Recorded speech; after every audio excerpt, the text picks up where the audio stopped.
SLTV fans, welcome to another episode of What Dave Says. Today I want to talk about why Shakes Mashaba is no messiah. I don't think we're going to qualify out of our group, and I think he's made critical mistakes in squad selection, both in the lead up to the tournament and in choosing his first 11.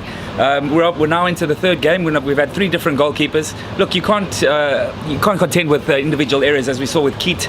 Jackson didn't have the greatest game either when he had his opportunity, but it certainly doesn't add any stability to our backline. Why didn't he select Tumulukuni in the first place? Even if he was at 80%, he's the best goalkeeper in the country by miles. So you take the best keeper, and I'm pretty sure we would have been on the verge of qualifying, because half of the mistakes that have happened, Kune would have prevented. Fair enough, he left him out.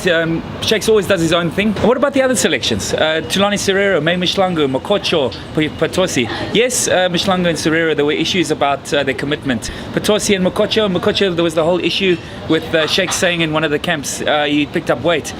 He's one of the top passers in the league he's playing at the moment, according to the stats. But can't we use quiet diplomacy to handle these problems? To make sure that things sometimes get swept under the rug, that we deal with the egos, that we get the players in that we need? I just do think that we need to get the best players available playing for the national side.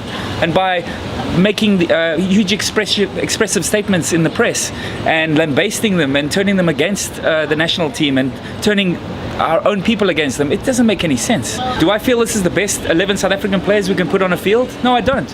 I think Shakes' style of play is at times quite brilliant to watch. It's short and sharp around the final third. But can't we get our defensive combinations right? Can't we pick a few more central defenders who can do the job and not end up with two right backs playing central defense like we saw against Algeria?